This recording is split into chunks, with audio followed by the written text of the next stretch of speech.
I'd like to proudly call this meeting to order. Now for a short video.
Good morning, everyone. I'd like to call the meeting to order.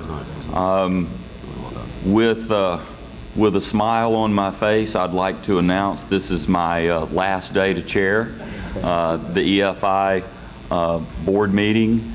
Governor, I was proud to serve, very proud to serve. Gray, very, very proud to serve to these distinguished leaders and board members. I was very proud to serve to the EFI team. I was very proud to serve. Now I'd like to turn the floor over to our new vice chair, my good friend and a very accomplished leader in his own right, Mr. Alan Becker. The gavel and the floor is yours. Well, thank you.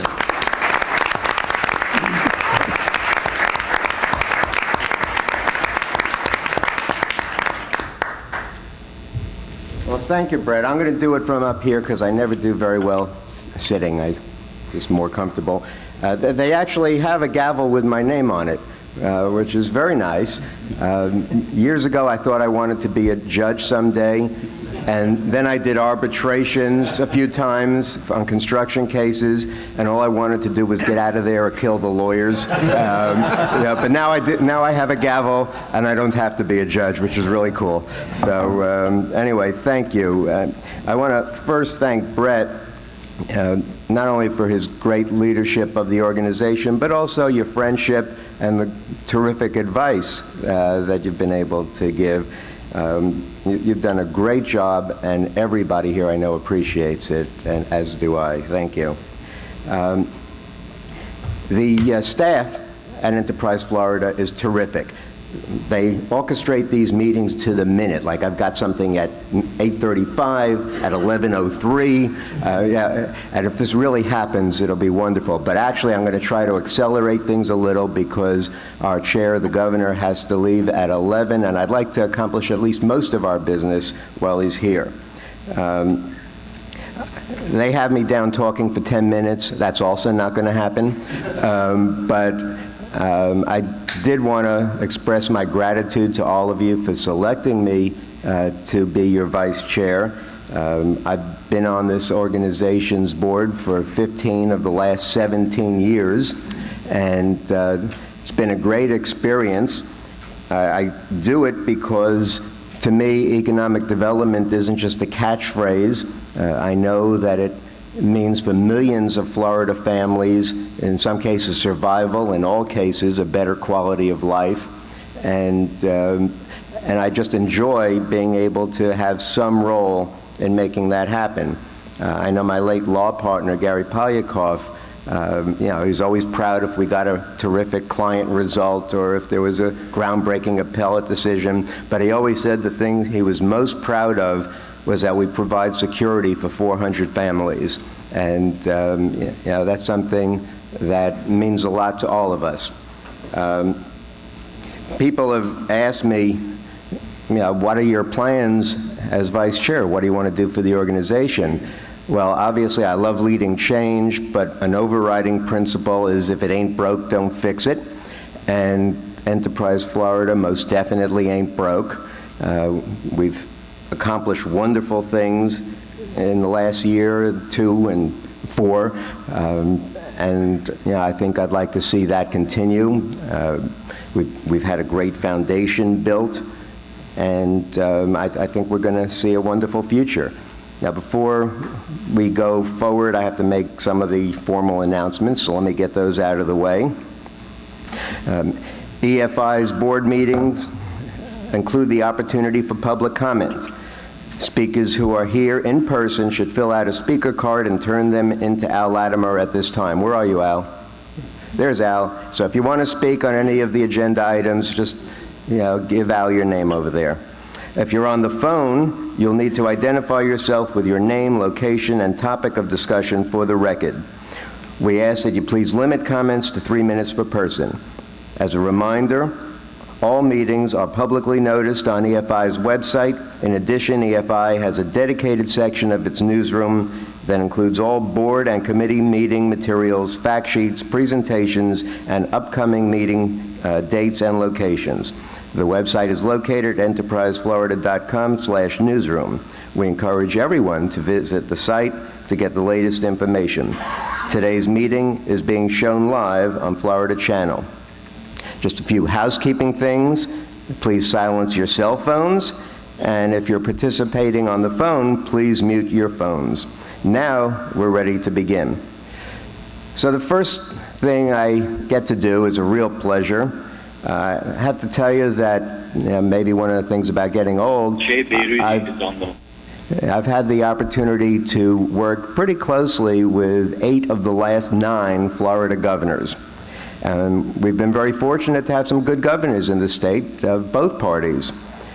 5 of them I've been able to work with on this board, and I can tell all of you that no chairman has been more engaged and more responsive than our present governor. Maybe it's because our mission is his priority, and I think that, coupled with the accountability, return on investment, provides the focus that this organization or any organization needs. So I'm very pleased to introduce our chair, Governor Scott.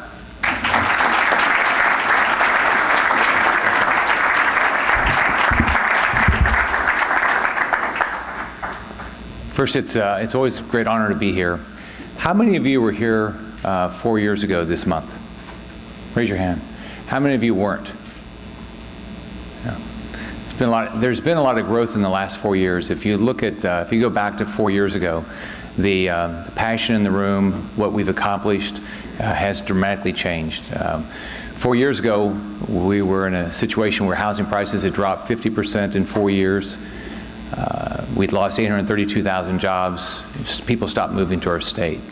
And because of what you all have done, it's completely changed. The direction of the state is in an entirely different position. First, I want to thank Brett for all your hard work this last year.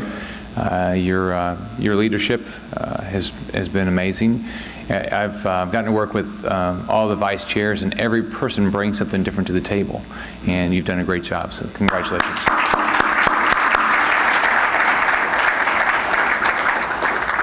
I got to meet Alan Becker when I first, I think it probably was right after the election in 2010.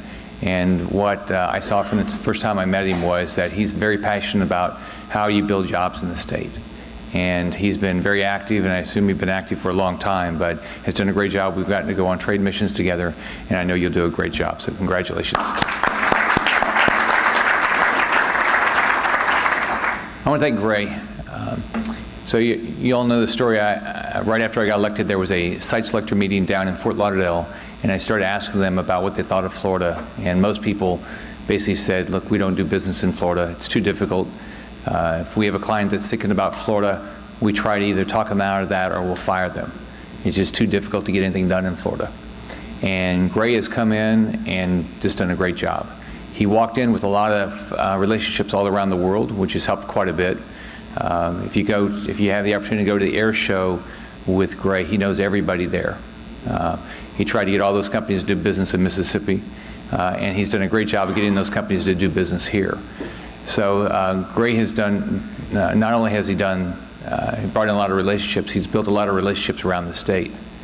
And so at least what I see around the state is people know Gray.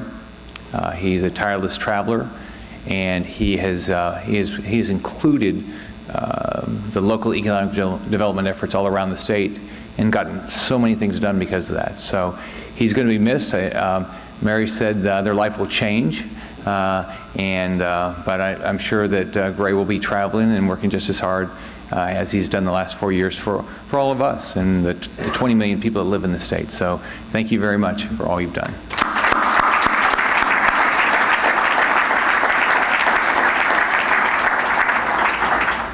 I want to recognize some elected officials that I have the opportunity to work with. The Commissioner of Agriculture, Adam Putnam's here, does a great job.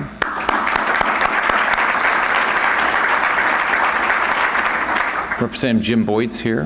Thank you, Jim.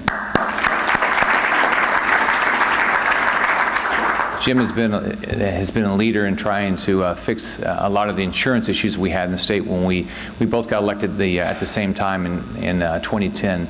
And the success we've had as citizens and dealing with PIP and stuff wouldn't have happened but for what Jim has done. So thank you again for all that hard work. I didn't see Senator Dietert here. I didn't see Representative Clay Ingram here, but I think they were thinking about they're going to be here. You have, all of you that have gotten involved in elections, you've elected a lot of good people. You have a very good cabinet, but on top of that, you have a very good House and a Senate. So we have the opportunity to get a lot of things done. Now, one of the things that I think we fail to do as Floridians is we don't brag about our state. I lived in Texas for a while, and the second day you live there, you start bragging about the state. And we have so much more to brag about. We're now the third largest state. We've passed New York. If you look at what's happening in Florida versus other states like New York, our labor force is growing. Our unemployment rate has had the second biggest drop in the country. We've added 715,000 private sector jobs. We've paid off $7.5 billion worth of debt. So if you look at the direction of our state, it's sort of the opposite of places like Illinois and New York in particular, or Connecticut, or some of these other states. And it's going to be very difficult for them to turn their states around because of the unbelievable cost structure of their government. So you've elected good people, and we have, as your elected individuals, we've spent your money well. We'll now have this year the highest per pupil funding in history of the state for K-12 education. We're going to continue to cut taxes. We've cut taxes 40 times. On Tuesday we announced we're going to cut $470 million in taxes on your telephone and your TV bills. So for the average person that might have $100 a month that they spend in that area, it'll be $40 a year in tax cuts. We'll have, when I put my budget out in the next 2 weeks, there'll be additional tax cuts on top of that. And all this is an effort to help families. You know my story. I've been probably one of the most blessed people in the country. I grew up in a poor family. We lived in public housing. My parents struggled for work.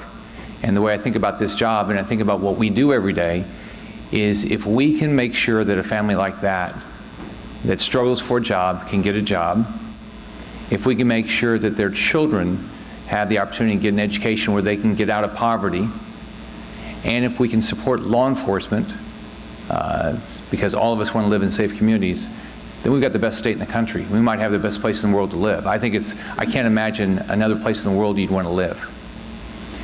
Now, if we're going to continue the progress we made, though, we have to be active. We have to be very diligent on the size of government, our tax structure, our regulation, our permitting process. And if we're not diligent with that every year, government's going to grow, regulation is going to increase, the permitting time is going to go. It's no different than what happens with big companies. If you've ever gone and run a large company, what happens is you add this rule and this rule and this rule and this rule, eventually people can't make a decision.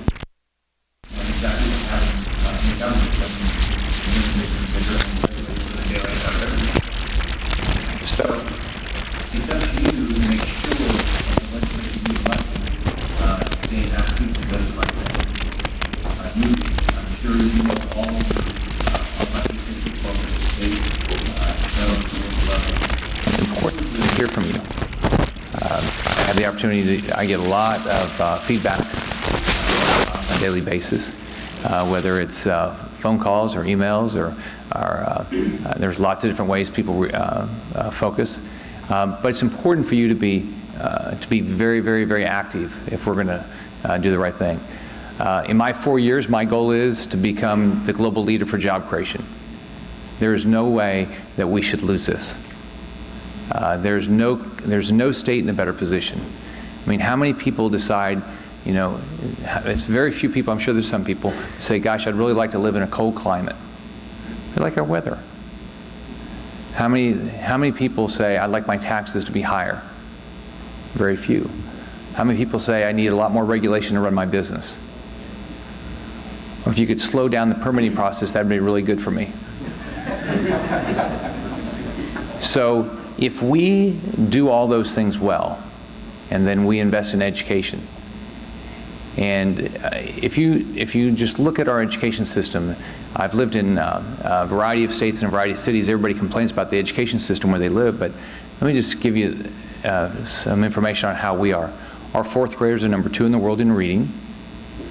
Our fourth and eighth graders have the highest student achievement gains of any large state the last 3 years in the United States. Our low-income students have had the highest student achievement gains last year in the United States. Hispanic students, highest graduation rates in the United States. We've had significant increase in our graduation rates the last 4 years. So we have a lot to brag about.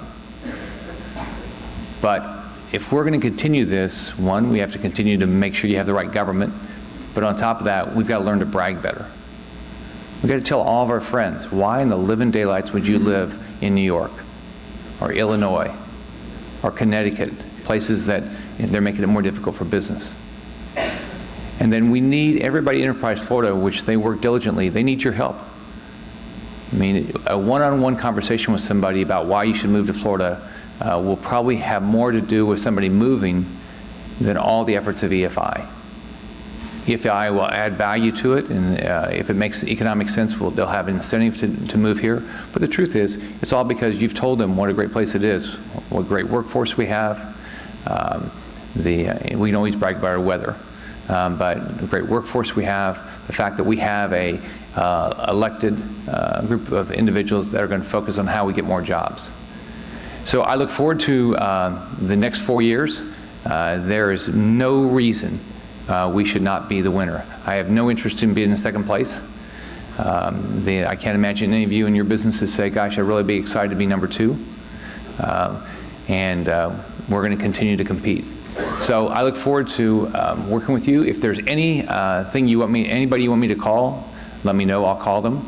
I'll be traveling around the country, recruiting companies to come here. The first mission we're going to go is to Pennsylvania. The governor there is raising taxes. It's always nice when they raise taxes and increase regulation. It's always increases the odds that somebody's going to move here. So I look forward to working with you, but give me a call if there's anything I can do to accelerate the growth of Florida, all for the families that struggle to make ends meet. Have a great meeting.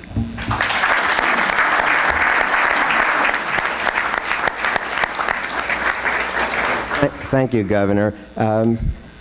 Commissioner Punham, could I put you on the spot for a few words? You're always so good about attending our meetings. From your perspective, what do you see coming up? thank you very much for the opportunity, and I just want to thank the governor for his focus on creating an economic development climate, a business climate that allows our families to succeed, our kids to be competitive in a global education marketplace and a global jobs marketplace. And we are well served by his focus on all of those things that's paying dividends. And you know, as somebody that's got 4 kids in the public school system, we take for granted how well and how far we've come in terms of the Florida education system. Doesn't mean we don't have a long way to go. But I grew up in Bartow, Florida, went to public junior high, public high school, went to a private elementary school. That elementary school is out of business today because the public schools were so much better by the time my kids came along than they were when I was a child and my parents had to make a decision. People sit around the kitchen table today and they evaluate the grades that the schools make. New people come to Florida, they ride around with a realtor, and the realtor says, you really want to buy a house in this neighborhood, that's an A school. It's connected to the economy. The accountability in our school system is entrenched into the economy and ingrained in the conversation about what people want for their kids. You have a daughter that's really great in the arts. There's opportunities for that focus on that talent. You have a child that's really interested in math, science, STEM. There are opportunities to fulfill that child's skill set and prepare them to maximize that skill set. I was at a conference the other day on education issues, and I was talking to someone from Iowa, and they said, you know, we've got charter schools. I said, well, how many do you have? They said 3. That's not choices. Florida is doing remarkable things, and we've become so accustomed to all the choices and options that our kids have, we forget how unique that is in the world. From my perspective, there's 3 things that I think are relevant and important to the rest of this group in terms of ag and natural resource issues. The first one is the citrus industry in Florida is a $10+ billion industry, and it is very much under assault from a disease. We would not be where we are in terms of research without our partnership with the higher education system in Florida. Nobody else in the country cares about the future of citrus. If you grew corn, you'd have 27 land-grant universities working on that problem. When you've got a citrus problem, you've got the University of Florida, and thank God we've got them. And we've got the support from the other state universities as well. But this is an existential fight that has a profound impact on the state's economy. Second issue is water, and we're working with the governor, DEP, the water management folks, and the legislative leadership, Speaker Crisafulli and Senate President Gardner, to produce a remarkable piece of public policy relating to what I think is the biggest long-term challenge facing Florida, which is water. And unlike California, we're taking this issue up before it's a crisis, so we have options. If you wait till it's a crisis, you don't have any options. Not only do you not have good options, you don't have options. And so when it comes to water supply development, restoration, Northern Everglades, Springs, the Central Florida Water Initiative, these issues, I think, will all come together in a dispassionate way and will yield us good long-term policy that will benefit the entire state. Because there's no part of the state anymore that's not in some form of water conflict. This isn't just the Tampa Bay water wars anymore. This isn't just Miami's problem or Tampa's problem. This is everybody's problem. And then thirdly, we're working very closely with our ports as we've made significant investments, thanks to the governor's leadership and the legislature's investment, to prepare our state to be competitive in a changing global economy with the expansion of the Panama Canal.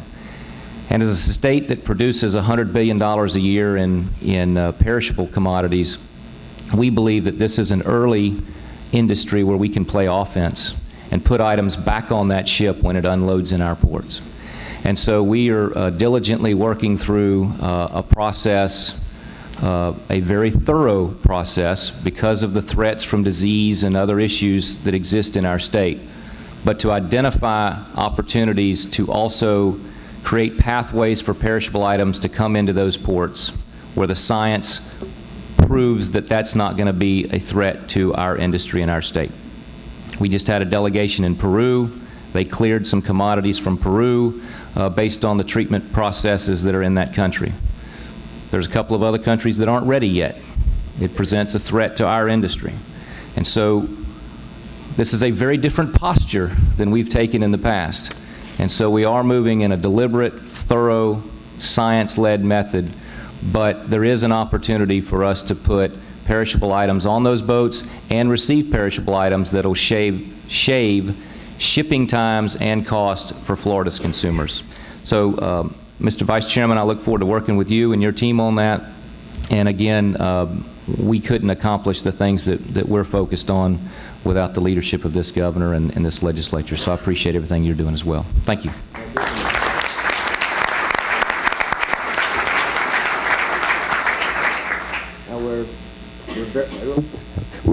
We're very fortunate when we're in Tallahassee at a very busy time, committee meetings and all of that, to get some of the time and attention of our legislative leaders. And we have several with us today. And again, I hate to put people on the spot, not really, but let me ask Senator Latvala if you could please give us a few words about your perspective, since you're heading up an important committee dealing with our agenda. Well, thank you very much. You know, I want to first of all say that this is a kind of a new thing to me. This is the first time I had this committee. I, too, have long roots in Florida, in the actual same community that our Commissioner of Agriculture grew up in Bartow. And our state's come a long way in the years that I've been a Floridian. It's come a long way since I first came to the Senate 20 years ago. But I think that what has happened in the last 4 years is particularly remarkable. The first time of all the governors that I've either served with or observed here in Florida, we've had a governor that's single-minded in his approach to jobs. Every day, gets up in the morning thinking about that and goes to bed at night thinking about that, and I personally appreciate it. We've seen the results of that. When I got the appointment to this chairmanship, I've started traveling around a little bit to see what's going on in different parts of the state. And I was in Pensacola a couple weeks ago. I was in Fort Lauderdale last week. And as I ask about, you know, what can we do, or first of all, I ask about people's evaluation of our economic development program, Enterprise Florida. A couple of things come bouncing right out from them, and number one is what a wonderful leader you've had in Grace Swope. And universal, 100%, when I ask people their opinion of the effectiveness of Enterprise Florida over the last few years in this economic development resurgence that we've had in Florida, it's been 100% positive. And I certainly wish you the best. We're going to miss you. We got to keep up with the job, though, and after you're gone. So, and I look forward to working with you to do that. I think I'm a manufacturer, small manufacturer, but I think that the governor's emphasis on manufacturing and through the tax cuts on equipment, I think it's well-founded. As I've been a long-time resident of Florida, you know, our economy was for many, many years based on tourism, agriculture, and home building. And when we have an economic recession, it's one or two of those legs of the stool tend to weaken faster than others. And I think it's real important that we get some manufacturing going, good, clean manufacturing going in Florida, and do everything we can to promote that back here, because that's a year-in, year-out business. It doesn't have quite the impact when the economy goes south that tourism does or that home building does. So I look forward to working with you on that. With regard, you know, the legislative staffs in the House and the Senate have been, you know, reviewing the incentive programs. Our president has asked me to handle the, you know, take the lead on the incentive programs from a standpoint of what revisions we may want to make on that this year. but we really haven't, I've only been in the job a month or two here, and so we really haven't got to the bottom line of what we're going to suggest. But hopefully we'll have the money to, unless the governor promises it out, between now and then, hopefully we'll have the money to have a healthy budget allocation again for Enterprise Florida, for the seed fund, and also for tourism. Went to the Visit Florida board meeting last week, and I'm impressed with what Will has done in that organization, and we look forward to continuing supporting that. So I'm just sort of here to listen and learn, and my door's open. I'd be happy to talk to you if you have some suggestions, questions, whatever. Thank you very much. Well, thank you, Senator.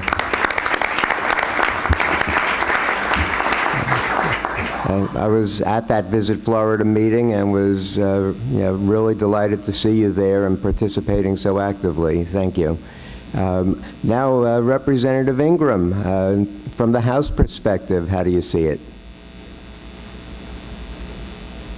Thank you, Chair. No? Can you hear me? Good.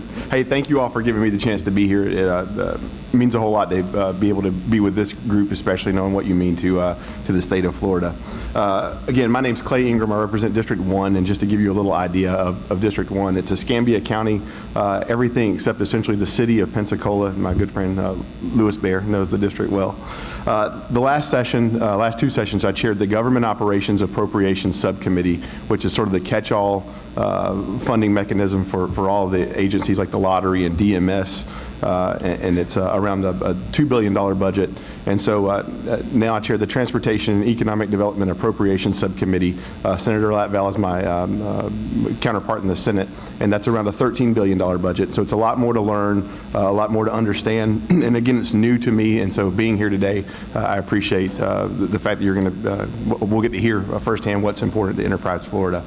I want to take just a minute, if you bear with me, to tell you what Enterprise Florida has meant to me and my constituents. I was elected in 2010, the worst economic period I've ever lived through, and probably that we've had in Florida in decades at the very least. I don't have to remind you how bad things were.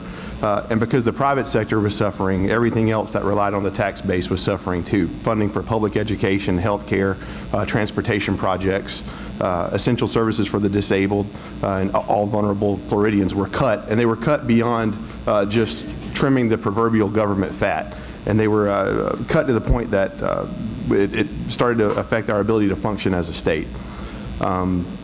There was a lot of pressure at that time, if you remember, to raise taxes and fees to sort of cover the shortfall that we were feeling. But the saving grace was a huge class of business-minded legislators were elected in the House and Senate. Governor Scott was elected and put into office. And let me, Governor, I'd be not a happy man if you weren't here right now, so I'm glad you were reelected. And we all recognize the only way out of that depression was not to raise taxes and fees, but to allow the engine of free enterprise to reignite. And that's exactly what we did. Got government out of the way, got it out of the way as quickly as we could, as fast as we could, as much as we could, put our laser focus on creating an environment in which businesses can thrive and expand, and on attracting new businesses and industries to Florida. Completely restructured state government, and that's one of the things I'm most proud of being a part of was on the committee to restructure state government, streamline the government's economic development apparatus, hired the very best economic developer in the country in Gray Swope, put him in charge of commerce, and put his office as close to the governor as we could. In fact, close enough they could talk through the wall to one another. And that's when EFI began to flex its muscle and let the world know that Florida is open for business. I was raised in the Panhandle, so far north and so far to the west that we're sometimes referred to as LA, and that's lower Alabama for those of you not from the area. But I kid you not that a lot of the maps of the state of Florida are actually cut off when we're seeing presentations in committees. They're cut off and cropped in Tallahassee. The Panhandle is not even included in many of the maps that we see in committees. And so we're used to sort of being left out of the action. But that's no longer the case, thanks to some passionate people in our community, Louis Baer, I see Stan Conley here also, and a relentless effort by Enterprise Florida and Gray Swope to make sure that we're not forgotten. Specifically, the location and expansion of Navy Federal Credit Union in Pensacola has truly been transformative to our community. The company's presence alone and continued investment in the community has been so positive that it's been hard to imagine that things could get any better. But at the end of 2014, Navy Federal Credit Union announced that they were bringing 5,000 new jobs to Pensacola. And when the announcement was made, there was an atmosphere of elation, and I wish all of you could have been there. It's something that you were all a part of, even if you weren't there, but I wish you could have been there to share in the joy. And I know it didn't just happen. Enterprise Florida worked hard to bring this to fruition, and just want to offer my thanks and support for that. And I also recognize it's just one of many, many projects that EFI has been a part of and bringing to the state. As you prepare to turn the next page in EFI's history and story, I just want to offer my support and help. And thanks for what you've done so far. And as you welcome a new CEO and president, I just want you to know that the legislature will be supportive, and we look forward to working with you. Thank you for allowing me to have a few minutes to speak today. It's a pleasure to be here. Thank you. Well, thank you.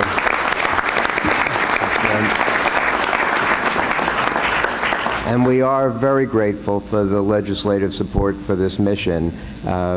I don't know if he knew what he was getting into, but Representative Boyd was asked to represent the House on our board, and so yesterday he spent all morning at one of our meetings and for the committees. And Representative Boyd, have you been able to form an opinion yet? Well, very grateful, of course, the Speaker appointed me to this board, and I have seen the fruits of your labor in our region and in our community over the past 4 years. And I, like my colleague Representative Ingram, came in at a really tough time, but with the great leadership of the governor, the cabinet, House and Senate leadership, we've come through it, and we're really gaining and building momentum. So I'm thrilled to be part of it. I'm going to kind of shut up and listen today, but anything I can do from the House, along with my good friend Clay Ingram, we're there to help and support the great work that you've done. So I, too, just want to thank the governor for his leadership, and certainly Gray Swope for all he's done. You've been a real champion, sir, and we appreciate what you've done, and our community specifically appreciates the investment of time and energy you've given us. So Godspeed in your new endeavors, but we will certainly miss you here, and thanks for letting me be part of this group. Thank you, Representative. And cleanup, we've been joined by our CFO, Jeff Atwater, and CFO Atwater comes and stays through most of our meetings, and we really appreciate that. From the finance side, how do things look? Thank you, Mr. Chair. Thank you for letting me join you today. Gray, all the best. Wish you well. Thank you for everything you've done for Florida. Governor, good to be with you this morning. Two quick items, but really, if I might, just a thanks to our governor and our legislator for their hard work. Two things that you hopefully that you'll read about during our session. We're going to continue to fight fraud in Florida. Again, the governor's been so supportive of this. Thank you. We've had 5,000 insurance fraud arrests, 50% more than has ever happened in a 4-year period, knocking this down. Rates are now beginning to come down based upon that kind of fraudulent behavior, and that was the goal all along. Let someone in Florida be able to afford a car at a fair price. So thank you, and thank you to the legislature. The other is we're going to be working on the data and accounting system. I don't want to put you to sleep, but the accounting system that we have in place today, when it was put in place, Atari was the #1 selling computer in America, and Oldsmobile was the #1 selling automobile. And so it's time for an upgrade. And again, thank you for the support that you've offered us. It's going to have a price tag to it over time, but it's going to be important that we can manage data as effectively as you in this room. But more importantly, I would say is that those of us who have the privilege of a brief window of our time in life to serve in this capacity, we're grateful for the enterprising minds and the creative work that surround the room and that surround this country and surround, frankly, now are here attracted to Florida. So if I might, Chair, just again, want to state this, that the economists have gone back and restated the recession, and that Florida was in earlier and had to work harder to come out. When you put that information in perspective, it really is going to credit even more so to the entrepreneurial spirit of Florida. And then I would like to say again with them present to our legislative leaders who are here today and to our governor that they understood our role here was to create the conditions for success. So this is not an accident. In fact, when you lay us beside other states, it is clearly public policy, and the consequences of public policy that have been championed have been of assistance to the great hardworking people of Florida, and they have carried us on their backs. So let me just cover this quickly. We now have the lowest per capita tax rate in the country. No state in this time period has reduced their debt or their taxes to a greater degree as Florida. No state could combine its debt ratio or its per capita tax rate to be lower than Florida's. That sets the conditions for the possibility for people to go out and achieve. And with that, no surprise, came the attraction of capital. So with that comes this, this population growth rate that now has us, again, tops in the nation. People attracted to this idea that they could be a part of Florida and they could prosper in Florida. You're growing at about 800 people a day, probably 275,000 people over that span. And what that creates when they arrive is now, no surprise, we have retail activity up 9%, auto sales up 10%, building investment up 12%. Again, this is all the building blocks that occur. So you have a consumer confidence at a 7-year high prior to post-recession. And we've talked so much about diversifying our economy in Florida. You now had venture capital in 2014 at about $860 million in Florida. Now, we know we can all do better than that. We're all going to strive to do better than that as we diversify into life sciences and energy. But $860 million, you know, when the governor said we're going to do this, that's twice over 2013. That's 4 times better than 2012. We used to always hover in the range of a top 15 performer in venture capital attraction. Now we're top 10. And I don't have any doubt on our way to number 1. So all of these are building blocks going back to the basics. Can we create the conditions for success? And as we move into the legislative session with these legislative leaders here, and certainly the mission of the governor, I have no doubt, with all of you watching, that, and might I say, this whole circle of life comes around with all that economic activity, because we didn't focus on wanting to fix Florida's books. We wanted to help people fix their books 5 years ago, 4 years ago. We're on a revenue run rate of $1 billion over last year. And I have a high likelihood, I'm betting, that the governor's going to return a lot of that increased revenue to the state of Florida back to those so they can keep this engine going again. So that's the story, and I think as Senator Latvala said, is how grateful we are that we have the privilege of watching this from the seats that we're in, to watch the incredible creative work class get up every day and make Florida special. But if we do the right things here, it's going to happen. And so we'll be part of that over these next 90 days to be sure we do our part to keep the conditions for success going. So, Governor, thank you. And to our legislative leaders, well done. Thank you. Well, thank you. Thank you, Joe. So you see how easy it is to run a great organization like Enterprise Florida when you have executive and legislative leadership like that? Makes it a cinch. Now it's time to hear from our Secretary of Commerce and our President, Gray Swope. This is Gray's last presentation to us. He's done a fabulous job, as everybody has acknowledged, and we will certainly miss him. You know, Gray has created a team second to none, brought energy to the role of job creation and for this organization, created a culture of professional excellence, and for those reasons, I know that we're going to continue to remain very strong on the foundation that he built. So, Mr. President. Thank you, Alan. I thought long and hard about formal presentation or just sharing some thoughts with you, and I think I will do the latter. The first person I want to thank is Governor Scott, and really for this success it all goes to Governor Rick Scott. I remember meeting him right after Christmas in December 2010 as a newly elected governor, and he already was on target of jobs. Campaign ran on jobs, but implementation of jobs. And we had a great conversation, and I suspect out of his consultants meeting in that round table that somebody gave you my name in that group. But we talked about that. And the governor asked me, he says, do you see Florida at the table? And I said, quite frankly, I don't view, as a Mississippian at that point in time, Florida's competition. And we're talking about competitive projects. Not just in all business, but competitive projects, the game changers that can diversify our economy, that give an opportunity for a higher wage. Those projects are limited and they're competitive. And so we had the discussion about how could we get Florida to the table on those projects. And I thank you for that opportunity, Governor. I thank you for having the confidence that we can put together a team and compete for those projects.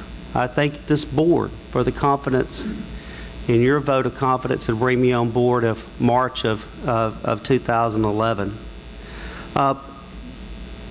This journey's been great. I've met lots of people.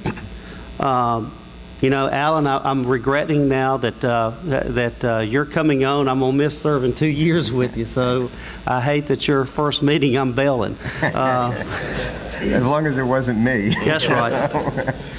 But, you know, and I think back of how we started, Governor, at the office. It started 2 doors down, and then it became 1 door down, and I tell people that door only opened one way. And I think often when you opened it, I wasn't in there. So I often call the office more ceremonial, because if you're going to do this job right, you had to be out. And so, but I appreciate being close, and that symbolized really the true closeness that we've had this 4 years, to be able to talk about projects, talk about things that we can do to be competitive. But I want to back up. So a lot of this and the decision that, you know, after 4 years it was time to do something goes back to February of 1985. That's when I took my first job in this business. It'll be 30 years ago next month. And I thought, you know, 30 years is a good round number. I can remember 30 years. But I started selling businesses on coming to North Mississippi in 29 counties that were represented by the Tennessee Valley Authority for Electricity.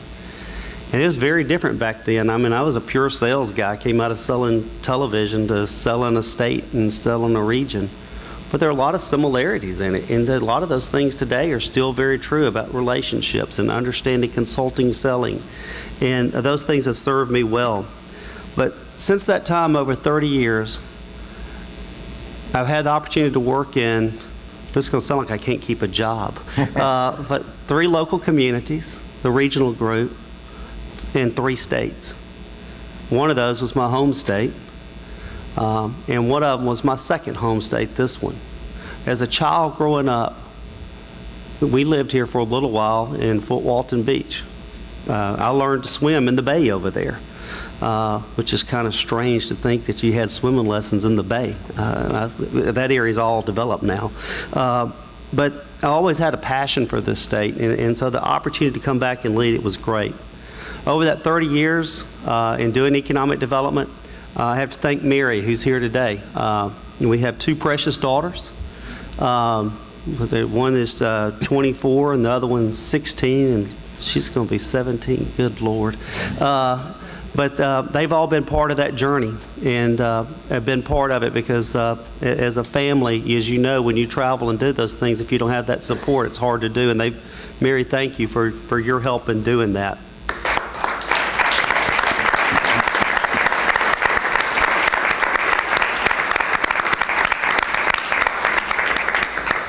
But so along those 30 years, there are a couple things that are constant, and I think that are very true in economic development. And we talked a little bit about it today, and it's been referenced yesterday. But economic development, as my old boss used to say, Governor Barber, it was a team sport. He had more syllables than that. But it truly is. Economic development is a team sport. And so, you know, the beauty of Enterprise Florida is the structure of the organization brings this team together. Look around this room. Look at who is at the table today. Cabinet members, your chair, the governor. You have stakeholders that are sitting around the room that met yesterday to talk about competitiveness issues and things that we need to do, and their stakeholders' chair is on the board. You have, you have appointed members from the Senate, you have appointed members from the House. Then you have members like Representative Boyd from the House and Senator Dietert from the Senate that sit on this board. You have Commissioner of Education with a board seat. You have the Chancellor of the University System Board of Governors with a board seat. You have Career Source, Florida. Make sure I get Florida in it, Chris. Their chair sits on this board.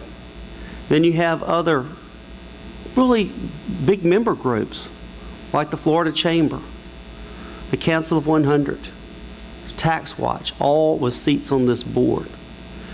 But if you look at it, of all these other people, and you've got the P3s that are here, the public privates, you know, Will was sitting over here, there's Will. What a great job. Chris does a great job.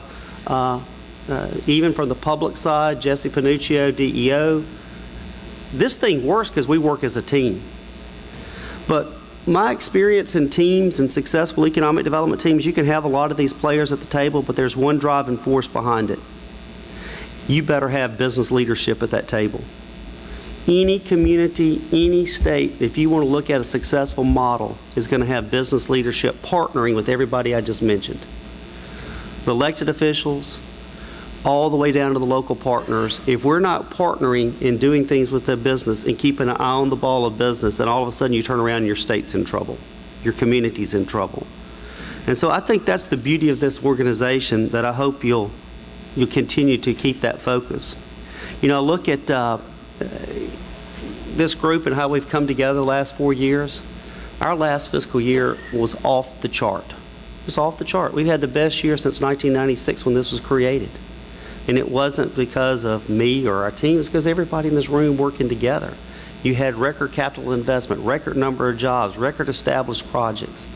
In trade, you know, we had record number of businesses that we visited with. You know, we talk about governor's trade missions, and what you don't often see is last year that team did 40 events, taking small, medium-sized enterprises of Florida to markets to sell their products. And, you know, as a result of that, they had $820 million of expected sales from those Florida businesses on those 40 events. A record. We've had a record number of investor partners on this board. And so we've moved the needle. We've moved the needle on how Florida is viewed, but you've also moved the needle on how this works. And so it's not just big companies now that are looking at us. I mean, we get RFPs today. In fact, yesterday, sitting here in the meeting, Crystal, we got 2 RFPs while we were sitting here and our stakeholders. People giving us a chance to compete on these projects. It's exciting. But it's not just the big ones. We have the small ones. You're going to hear a little bit later a success story of a small business that's moved to the Panhandle and moved from Texas to Florida. And so you'll hear that, and we work with those as well. So team, don't forget team. The second point I wanted to make is momentum. Momentum's a funny thing. When you have it, boy, it's great, but it can turn quickly. And so I hope that you will continue as this board and with the new leadership will keep that focus of where we need to be as far as jobs, trade, and as Brett taught me about, you know, there are 4 things we need to do, or 5. You said 5. Jobs, jobs, jobs, and jobs, and then the 5th, whatever you want to do. It's true. And so I hope you won't lose focus, because we have made such strides in diversifying the economy. If you think about those records, there's one number in there you should know. Of all those jobs that were established, that have been announced, the average wage is going to be over $63,000 a person. Average.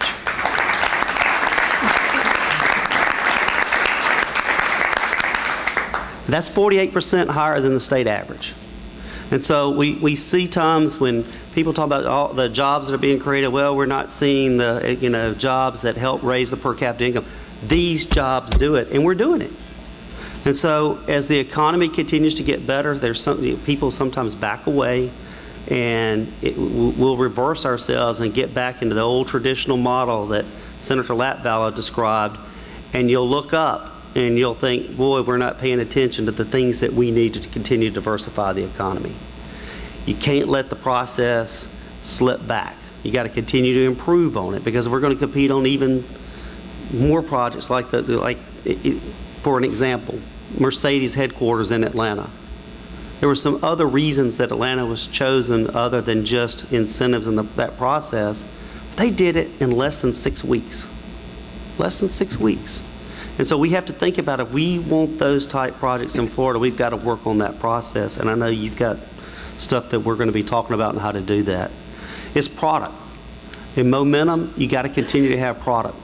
And boy, our stakeholders and the utilities are working. They're working with our local economic development organizations to have product, to make sure when we have competitive projects that show up on our doorstep that we are ready. And so all that is important for Momentum. And I would say the time now is not just to keep moving forward, but it's time to accelerate. I mean, not just put the foot on the pedal and slam it to the floor. It's time to take it to the next level, and you've got the chance to do that. As part of that is we got to tell our story. We got to tell the business story here in Florida. It is a great story. And when you get the opportunity to tell people about it, they listen. And often they'll say, wow, in Florida? But it's time to tell that story, and we have plans to do that too. And so, in closing, I think the last thing I want to do is mention that one person doesn't make a team. I mean, you've said a lot of nice things about me today, but I'm not the team. The team is just those that, as I mentioned earlier, that are sitting around this table. But there's one other part of that team that I didn't mention, and I saved them for last. And I can't thank them enough, and that's the staff of Enterprise Florida. This is the hardest working group of professionals I've ever been around. All of them work hard, they're dedicated to their jobs. They don't get the recognition they deserve, but they deserve a lot of the credit because they are focused. They realize that we're in the game, and it is an exciting place to work today. They're busy bees, and I'm very proud to be associated with that group. So thank you, team, Enterprise Florida.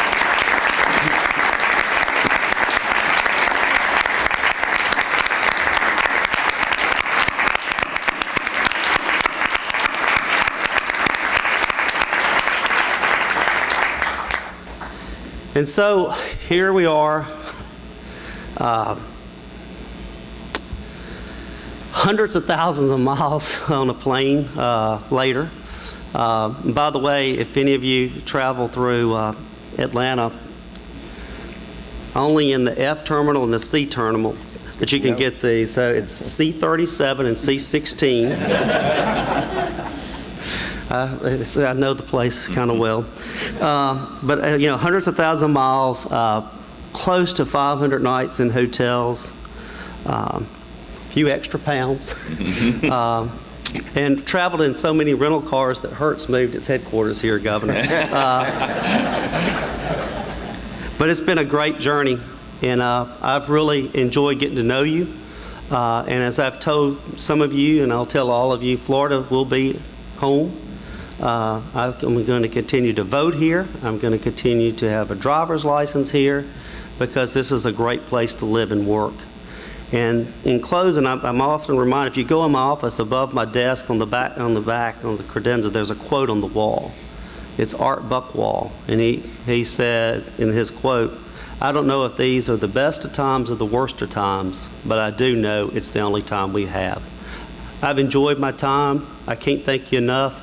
And I look forward with the new direction, with the new leadership at the helm, that this team continues to do the things that it should. Thank you.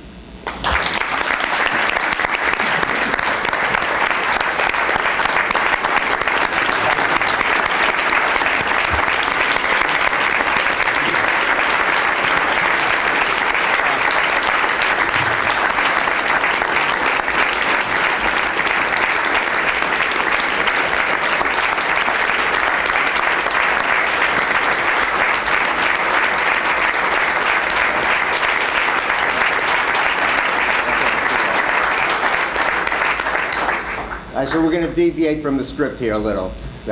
We, I thought of what to say in acknowledgement of Gray, and he described it himself. Focus. You got to be out forming relationships, And on behalf of Alan, the governor, me, the board, and your team, thank you for your passion for growing jobs. Thank you, Governor.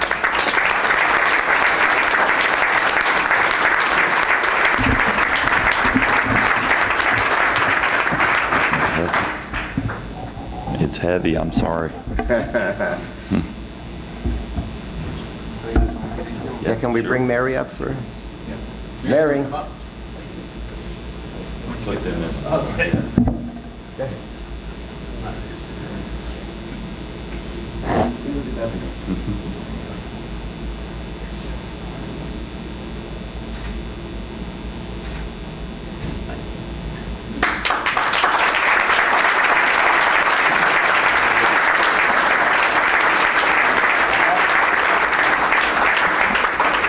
Okay, but we're not finished. Don't go away, Brett, because we got one for you. All right? And same heavy thing, different words, but thank you, Brett, for your great service the past 2 years. Thank you very much.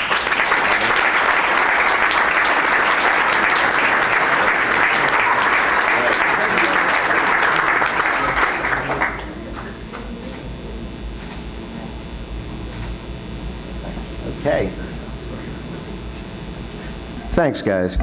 I'm going to deviate a little more from the script. After all, this has to be fun. So we have later on the agenda the issue of CEO succession, and it's on the consent agenda. And I didn't think that it belonged on the consent agenda, so I'm going to pull it and take that up right now. Everybody knows that we've had the world's best leadership in economic development, and Gray appropriately talked about the team at Enterprise Florida.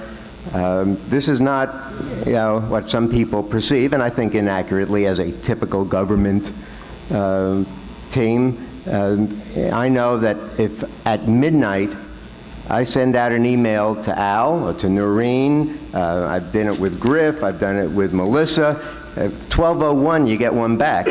Now, that may be a little sick, but it's working to all our advantage.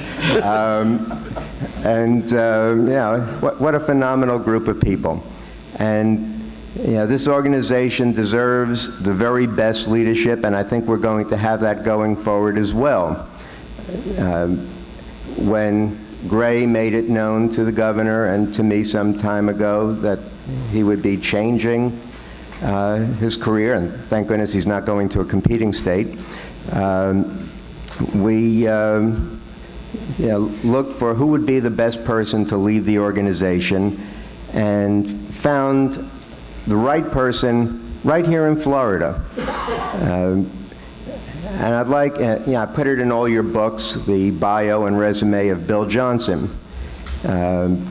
Yesterday, the executive committee approved to recommend to this board Bill as the new CEO. The Finance and Comp Committee yesterday approved his contract, and now we just got to get him to sign it. And I just wanted to briefly introduce Bill and ask that out of the consent, but as a separate item, we vote on his appointment. Now, I've known Bill Johnson for 20-something years, and you could say he's had one job, which is Miami-Dade County, for 35 years, but actually he's had many jobs because anytime something needed fixing in Dade County, they called on Bill Johnson. He rose up through the ranks, I think quite amazingly, through 10 county managers, 4 mayors, and at least 150 county commissioners. And anybody who knows anything about Dade County knows that this is one talented guy to have done that. But when the airport was a mess and needed fixing, that's who they put in charge.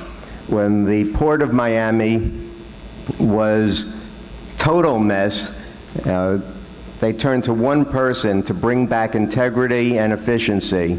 and for 8 years he served as the port director of Miami and traveled with us at Enterprise Florida around the world, selling the state of Florida and our ports and our infrastructure. And last year, when it became apparent that the county might have to spend something like $10 billion, phase one, $1.6 billion on water and sewer, and they wanted something to make sure it was done with integrity and done correctly, the mayor asked Bill Johnson to take over that. And these are just some of the things. I think, Bill, this is the first job you'll ever have that you didn't have to fix something. Just keep building on what we've got here. So, I'd like to ask Bill to say a few words, and then I'll ask for a vote to approve our new CEO. So just for a few minutes, Bill, if you come on up.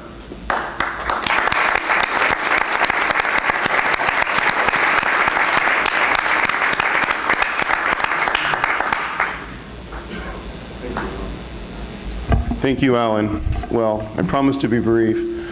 First, I want to salute Gray. Gray, you're an incredibly classy guy. I first met Gray in March of 2011, and when Governor Scott Wisely brought him in. So I want to acknowledge what we've heard for the last several days, and every single word is true. You've done a phenomenal job for our state. And so I openly want to not only congratulate you, but wish you the best as you move forward. First and foremost, I've been in this great state 35 years. This is my home, not just Miami, but the state. I love this state. I first met our governor, and Governor, thank you for your confidence and trust in me. First met the governor maybe a few weeks after he was elected in November 2010. And first meeting, I said to myself, this is the real thing. This man is genuine. And this man is going to deliver for our state. And I tell you, to be asked to be part of his team and to be working with you on this board, I couldn't be more humbled. The governor was true to his word. Been around in politics and administration of government services for 35 years. I don't consider this governor a politician. I consider this governor a leader. And this governor has clearly led for this state. And so, Governor, very proud to be working with you and for you, and for this board.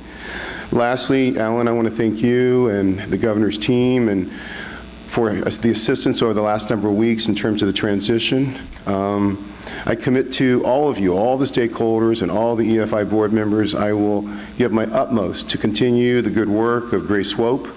Gray has assembled an incredible team of professionals. We're already, haven't even been approved yet, but we're already talking hard at work.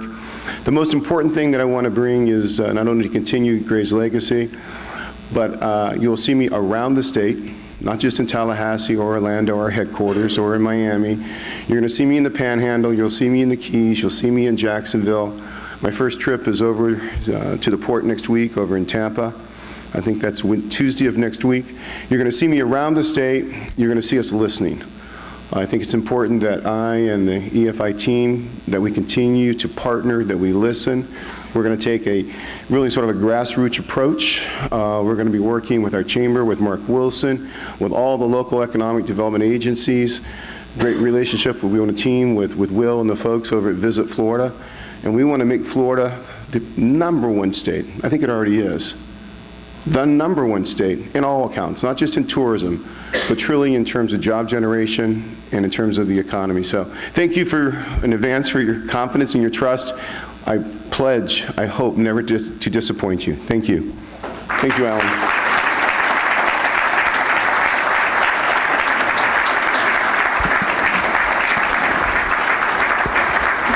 All right. Now I would welcome a motion to select Bill Johnson as the President, CEO of Enterprise Florida, Secretary of Commerce. Brett moves, Fred seconds, everybody seconds. Anybody wish to speak to that on the board first? Any public comment? Hearing none. All those in favor of the motion indicate by aye. Aye. Any opposed? I'll let the silence sit for a minute, so Bill, you know it was unanimous. Welcome aboard, and we'll look forward to working with you.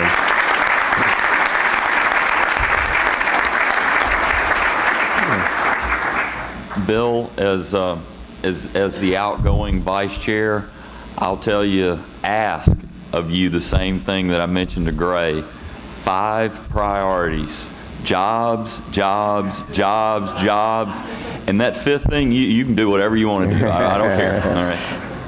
All right. Yeah, that's good. Good platform. Just so the members know, the nature of this meeting today is such that there's a lot of, speeches and talk. It's just, a lot of things fell together that we have to do. But I would like, at some of our future meetings, to make them even more interactive, to take advantage of the business acumen and experience in this room. And so anybody has any ideas for topics for meetings, for format, please let me know, because we want to keep you all very involved. As Gray said, the business leadership here is what makes it work. Next up, we have a very big legislative session coming up. A lot of our issues, things that make Florida competitive, and we've had committees meeting and dealing with that this week. I'd ask Fred Lenhart, who I asked to stay on and continue as our legislative guru, to come up and tell us what's on the, our agenda for the legislative session. Fred? Thank you, Mr. Vice Chair. And I want to add my congratulations to Gray on a job well done, and to Bill, looking forward to working with you very much, and thank you for the leadership. If you turn to page 71 in your notebooks, you will see an item that is proposed to be acted on as part of the consent agenda. And certainly you're going to recognize those items because we've talked about these items in previous board meetings and committee meetings. And I will say that yesterday we had a packed room for our Legislative Policy Committee upstairs here. And it's very exciting. Really part of the Gray Swope legacy is how this committee has grown to be inclusive of a lot of folks that have important suggestions and recommendations to Enterprise Florida. When we meet, we not only have board members that come, but we have FEDC, the Economic Development Professionals from the state, are represented. Tax Watch is represented. Florida Chamber is represented. The Ports Council is represented. We have a room full of folks that are savvy business advocates. And I want to thank Representative Jim Boyd, our new board member, who came and stayed for the entire meeting and offered some outstanding input. That was very, very much appreciated. These items you'll recognize are all an overview, and Enterprise Florida's scope is very limited. We are the Economic Development Organization, so these are our requests of the legislature that will start with the 2 committee chairs in the House and Senate that were here earlier. So if you see them or others in the legislature, please talk these items up. We want to move this agenda along this session, and hopefully it will receive your support when you have time to talk about the consent agenda today. So, Mr. Vice Chairman, thank you very much, and we'll look forward. If there are any questions, we can talk about them. We have Mike Preston and Jenna Samnetti, who have done a great job working up the details. These, of course, are not only through our process, but closely coordinated with the governor's legislative team, so that when we come to you today, this is prepared to be acted upon after a unanimous recommendation from our committee and a unanimous recommendation from your executive committee. So thank you.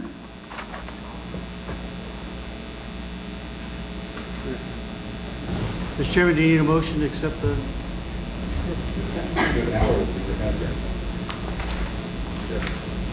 Do we need a doctor for your job? No, I don't.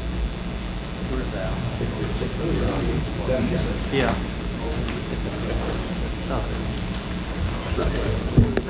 As of right now, it's on the consent agenda for action with that group. Thank you. Where's Alan? Where's our leader? Brett's back. We're rudderless. I'll pitch in. It's the team. It's the team, that's right. This is a team sport. Team sport. Team Florida, Stu Rogel. Stu, you want to come up to the microphone and share a report? Well, I'm glad you got to do that, Brett. Sorry. We were busy with a photo op back there. But Melissa, why don't you come up too with Stu? Yesterday, Eric Szilagyi gave a great marketing report at our executive committee meeting, but Eric had to, I don't know, FPL business got in the way, and he had to fly out late last night. But Stu, who's been our representative, and this will be his last meeting for the Florida Team Partnership. He's done a great job, and we really appreciate your service to us. Thank you, Stu. Thank you. Tell us about marketing. Thank you.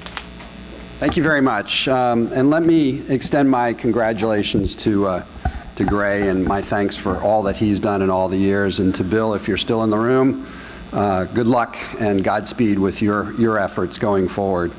Let me start by I'm going to ask Melissa to speak in a minute, talk a little bit about the marketing efforts in general that are occurring here. Eric Szilagyi, I understand, is your board representative from Florida Power and Light, and made a great presentation at the executive committee meeting yesterday. He cannot be here for the board meeting, so you've got Team Melissa and Stu here to talk about what's going on with marketing. And this is a very important message at a very important time, because we've already heard from the governor and others. Now is the time to tell our story, tell the successes that we know that exist here.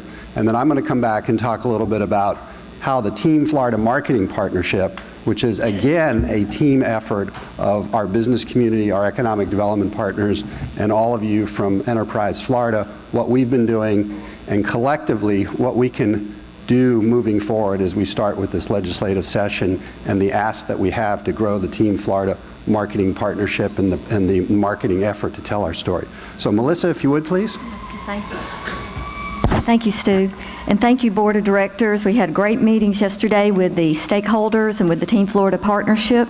And usually this time of the year, around January, we take a few minutes to bring you up to date on some of the marketing and communications activities that we've undertaken as an organization and with our partnerships.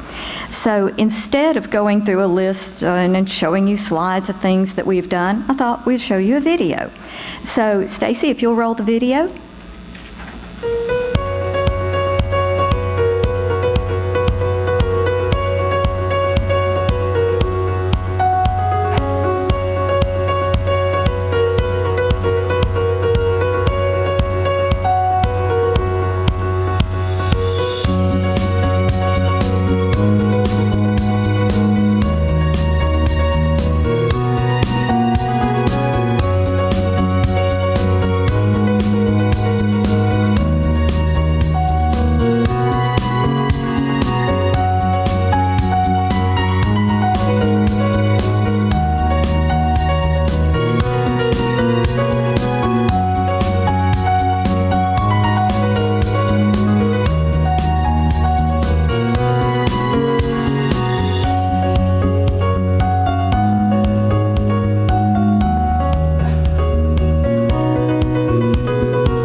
Thank you. So as you've seen, the last year has been a culmination of a number of significant foundational projects undertaken by our marketing communications team. With these elements in place, we now can become more focused on the discrete industry sectors in addition to our ongoing strategies. The new EFI website is in place and has resulted in a 412% increase in page views just in the newsroom alone in the first 4 months.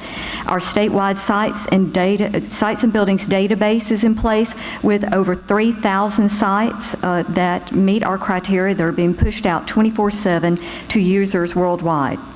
The Florida Competitiveness Progress Report, each of you were involved in updating this, assessing where we were from a standpoint of our state's ability to compete for competitive projects. If you recall, last August, we worked together in a breakout type environment, both in the board meeting and prior to the board meeting. From this competitiveness report, as Fred alluded, many of our legislative requests came from that. They were the ideas that were brought forward from this team. And we will continue to move forward in looking at every way possible that Florida will be better able to compete.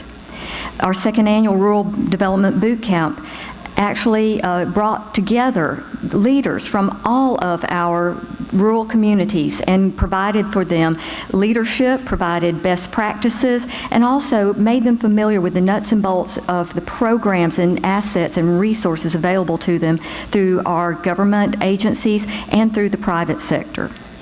From a public image standpoint, EFI is much better positioned this year, now, today, than it has been in previous years.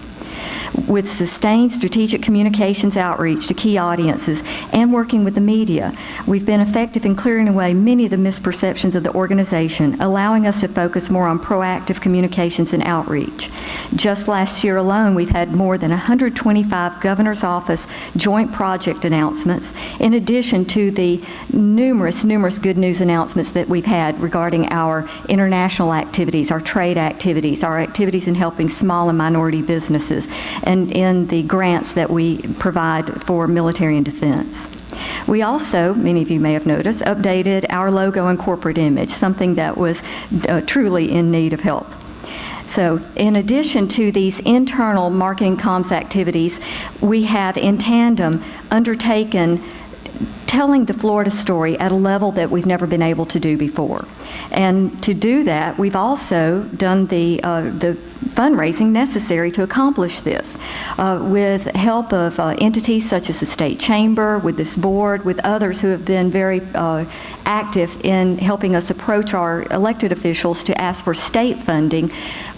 We've developed the Team Florida Partnership for that purpose and to have a base of funding that allows us to start now. That allowed us to start 18 months ago, telling our story and moving towards a time when we would have an ongoing ability to do that. So I would like to ask Stu if he will come back up and talk to you about this. I do want to give you the good news, as you saw in the video, that at the end of our 18-month campaign, we were able to have direct contact with 2,300 site consultants and developed over 124 meetings with site consultants and CEOs. All of the current investors in the Team Florida Partnership have renewed, and we have a number of new investors too. So Stu, would you like to share that with us? Well, those investors are listed up there, and you can see there's 24 of them, and they have contributed their own funds to raise $955,000 to match what Enterprise Florida can contribute towards a statewide marketing effort to promote Florida as a business destination. There's one that's missing. I understand that yesterday that Gainesville joined the partnership, so now we have 25 investors, $980,000 worth of private sector investment, almost at $1 million. And if anybody wants to write a check, I'll be standing at the door there. You can help us hit that $1 million mark. But I think one thing that's really important, and I think things are being passed out or will be passed out to you, some talking points about the Team Florida Partnership effort.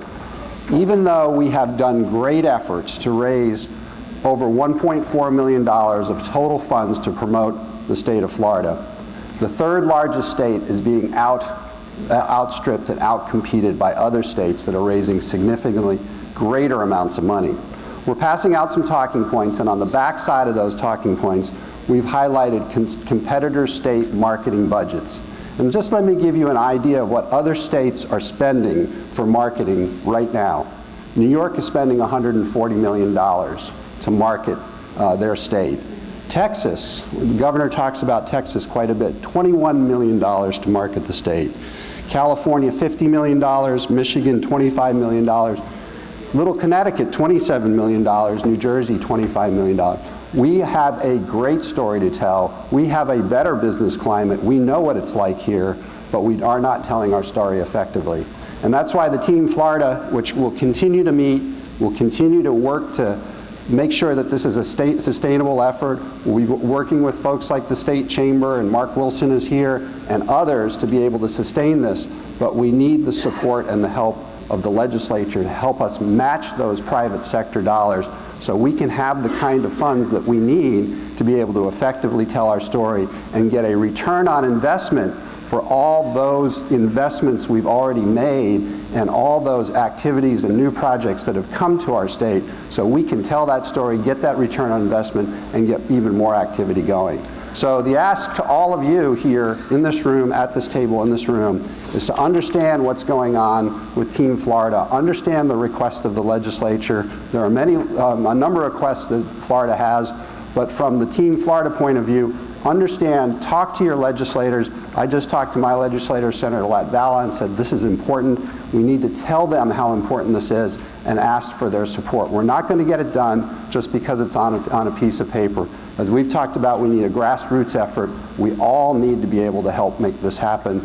And so please, please get that message out, and we can continue to promote this state, and we can be the leader globally. I heard that. I love that, Governor. We can be the global leader in job creation if we have all the tools, including this tool, to market the state. So thank you very much, Mr. Chair.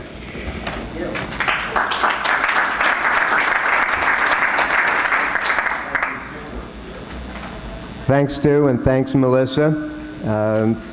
Now, interesting segment. We try from time to time to bring you success stories.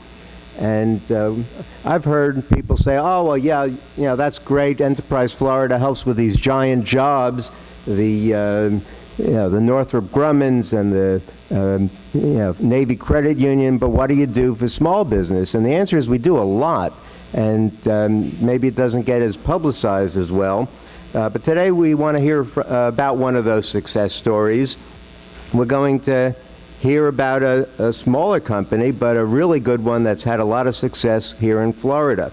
Vince Mayfield is the CEO and founder of BitWizards. It's an information technology company, and if I tried to explain what it does, and I heard last night what it does, but if I was a tech guy, I wouldn't be a lawyer. So he'll explain what they do. And this company announced 20-job, $1 million expansion in 2013. So I'd like Vince to come up and tell you all about their story. He has more than 18 years experience developing software. He's a Microsoft certified professional developer and Air Force veteran, has a BS in mathematics, which I have to admire people who can do that. I can barely balance a check account. Well, no, I can't balance a check account. So Vince, tell us about BitWizards and your story.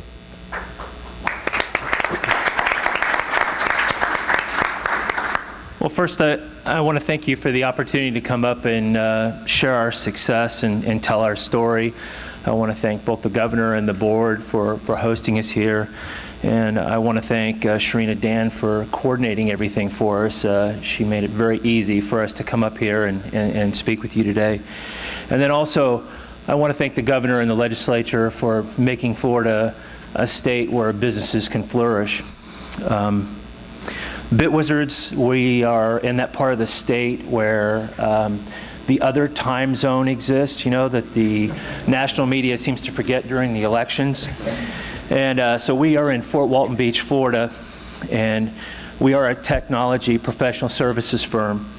And what we do is we create innovative solutions centered around 3 core disciplines. We do project-based software engineering, and then digital marketing and user experience, and then follow that up with highly scalable engineers that work with highly scalable IT infrastructures. And so to kind of sum that up for you that aren't techies, it has to function well, it has to look good, and it has to scale. So that's what we do. The company was started by myself and Louis Erickson, who's my COO, back in 2000.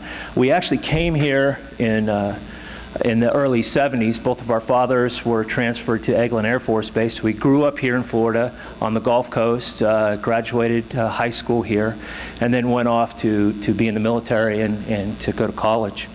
And after we got out of the military, we came back and we started working for a number of Department of Defense contractors doing what we both do, which were, although my degrees in mathematics, were software engineers by trade. And so we were building software. And about 1998, we kind of stepped back and said, hey, you know, this is really neat. You know, the dot-com boom is going on, and we'd like to kind of start a company. So we were at my niece's birthday party, and we started sketching out some ideas for a company at a Chuck E. Cheese on a napkin. It literally happened that way. And so 2 years later, we started saying, well, where do we need to go? And you know, we were in Fort Walton Beach. We decided to go out to Austin, Texas, because that's where a lot of things were happening. So we went out to Austin, got our first contract, and we did really well. And after a year there, the dot-com bust happened. And we said, hey, you know, what are we going to do? And I said, well, I love Florida. I want to come back. We can do what we can do from anywhere. And so Louis stayed in Austin for a little while longer, and I came back and opened up our first office. And we plugged in with our local Economic Development Council, our local chambers, and we got involved in IT Gulf Coast and some of the initiatives that happened in the early 2000s, what were called Silicon Beach. And so we continued to work on our company and grow it. And so we've been in business now for 15 years, and we've kind of grown organically. And in 2007, we acquired a design firm out of Pensacola and merged them in with ours to kind of grow. And then about 2009, we won and made it on the Inc. 5000 fastest growing companies list. And it was kind of a turning point for Louis and I, and we kind of realized, hey, we don't really own a business, we own a couple of jobs. And so we said, we really need to focus on growth and really making things different and growing things out here in Florida. So for the next years after that, we focused on that for 5 years running. We continued to make the Inc. 5000 list. And then also we tried to create a great culture where people would want to work at here in Northwest Florida. And so we've been on Florida Trend magazine's best places to work 10 years running, and we've been in the top 10 for the last 5 years.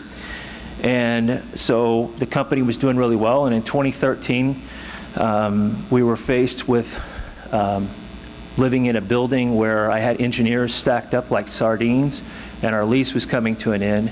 And we started to talk, and we were having a lot of trouble with trying to find talent. And so a lot of the young millennials are wanting to live in the bigger cities. And then another problem that we tend to have in Northwest Florida is the fact that there's not a lot of good Class A office space. And so we started to look at maybe going back out to Austin and expanding out in Austin. And we ended up talking with Nathan Sparks, who runs our EDC group in Okaloosa County. And he talked with us at great length and suggested that we take a look at the IREF grant and think about maybe growing here in Florida. And so it wasn't much, it didn't take much to kind of really think through it and say, you know what, we really want to stay here in Florida. We love the quality of life and the lower cost of living. And so we decided to stay here. And with that, we did a $1 million expansion and renovated a 15,000 square foot building. And then as well, we increased our sales force. We built out a new cloud infrastructure division. And we created or are working on creating 20 new jobs in the area with an average wage of about $66,000 a year plus benefits. So it's, as I heard earlier, that's a little bit above the Florida average. This year, we're doing really well. We won one of our largest single contracts with SeaWorld this year, and the economy is growing and improving. But we do still face some challenges. We continue to have some challenges with talent. You know, the millennials, as I said, want to live in the big cities. The other thing is, you know, 10 to 12 years ago, we told a lot of our kids that we were going to ship off their, you know, their science and engineering jobs overseas. And so a lot of them didn't go and get degrees in those areas, and so it's created a real talent shortage for us. And then to top that off, in order to meet that, you know, they're talking about increasing the number of H-1 and H-1B visas and bringing them here. So what is that telling, you know, our young students that are, you know, going into science, mathematics, and engineering? And so are they going to have those jobs later? And we're really trying to do that. In the end, on the long term, as a company, we're going to continue to grow, and we're going to continue to stay here in Florida, and we continue to bring revenue in from outside of Florida because our business isn't primary in Florida. So we bring dollars in from outside the state, and we're in the process of trying to pivot to be more of a product-based company and build out some IP. And so about 2 years ago, we launched a program called Talking Parents, which is a friend of the court that allows parents divorced parents with children to facilitate their communication. So we are very excited. We love Florida, and we see the future being very bright here for us. Does anybody have any questions? Anybody have any questions for this? Anybody? All right, well, if not, thank you very much.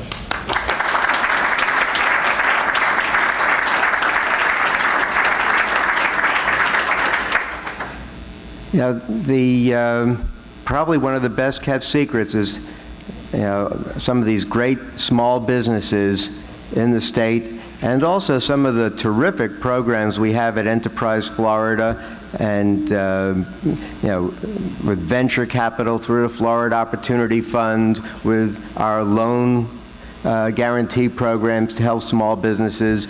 And I think as we go along, both our members and the public will hear more about this, because it's part of what we do, a big part of what we do, that very few people ever hear that story. What I'd like to do now is move on to some of the business items. First thing, we have to approve the minutes. I suspect somebody at the table has actually read them, and if so, maybe somebody will get a motion to approve those minutes. So moved. Where'd that come from? Here. Okay, Andy, okay. Second, very good. Any questions on the minutes? Any issues? None? In that case, we have motion and second. All in favor of approval of the minutes indicate by aye. Aye. Any opposed? None. Good.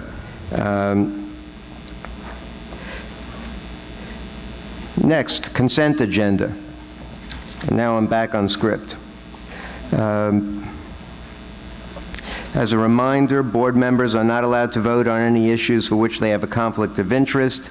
Directors with an announced conflict of interest will be considered recused from these votes.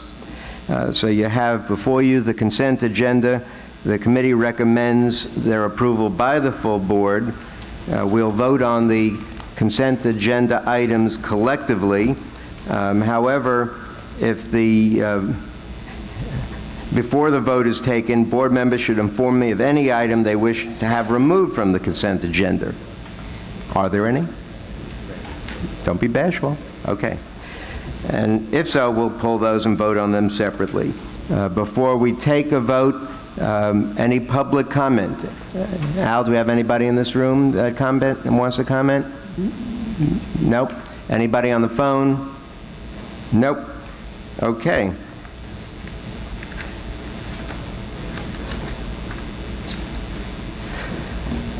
All right, therefore, somebody want to make a motion to approve the consent agenda? Dom moves, Belinda seconds. All those in favor indicate by aye. Aye. Any opposed? None. Well, you know what? The staff, which usually is very good at getting it down to the second,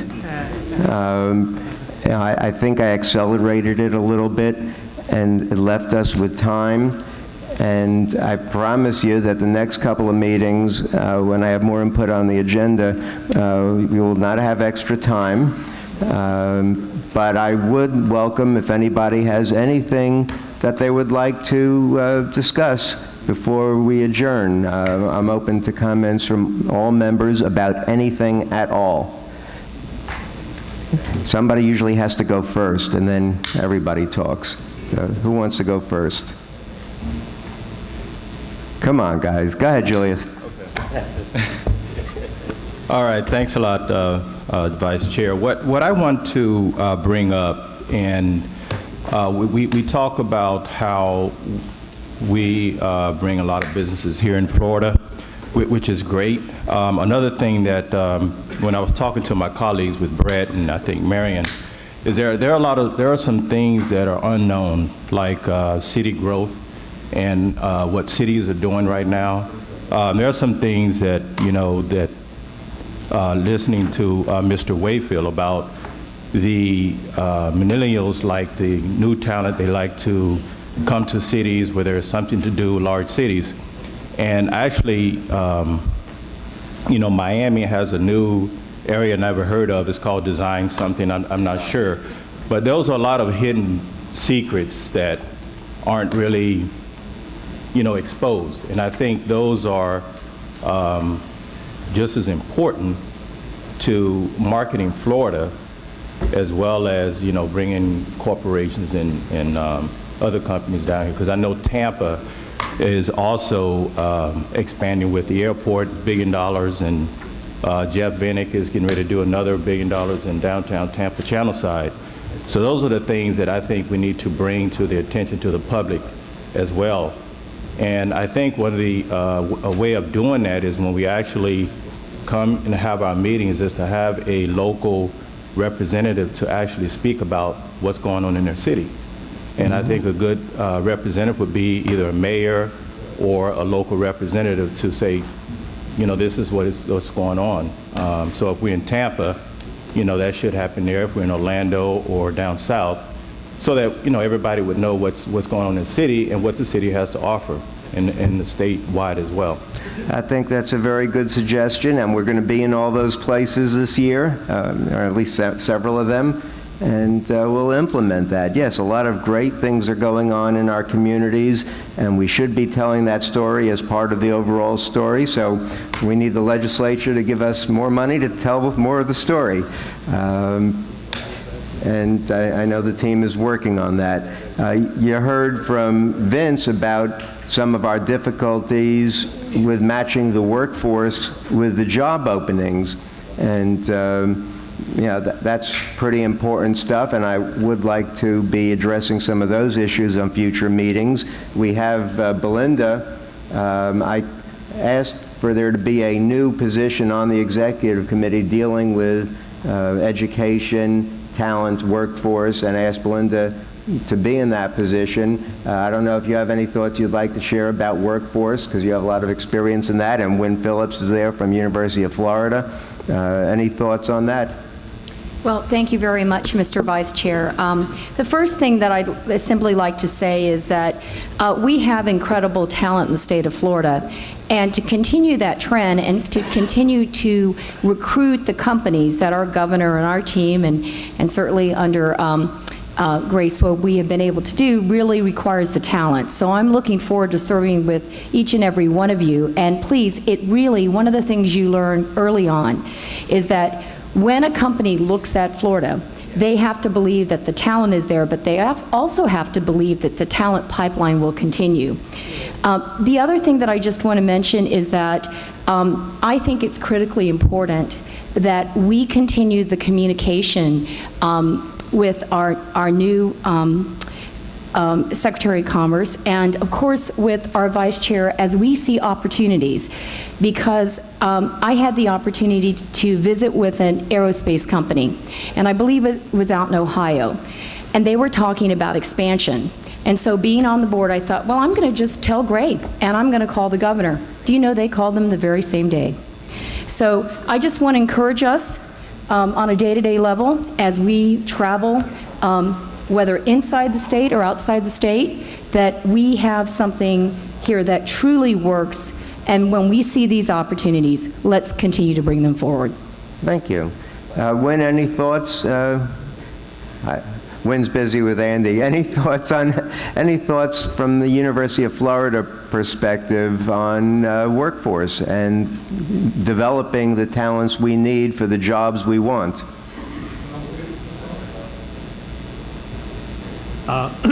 We're continuing to graduate a pool of people. We're glad to see that BitWizard was hiring engineers. There's no question that's STEM is a big production of our place. We have 50,000 students, and that's about what we can manage. We're trying to grow the place using online to create more opportunity for people and more access, because we think that's important. That's a challenge as we move forward in that area. We have a new president. Ken Fox is his name. Comes from Cornell, electrical engineer by training. He was provost at Cornell University, which has, of course, a great medical center in New York City, as well as the Cornell activity, which is a land institution. He understands the land-grant mission, has been at 3 universities with that kind of mission before. Great opportunity for us moving forward. There's no question workforce is going to be a challenge in the whole spectrum of workforce in the state, from K through 12, through community college to universities, and we'll continue to stay at the top of that spectrum if we can. Thank you very much. Good. And I'm sure we'll be hearing a lot more about that. Let me just put a few other people on the spot. Louis?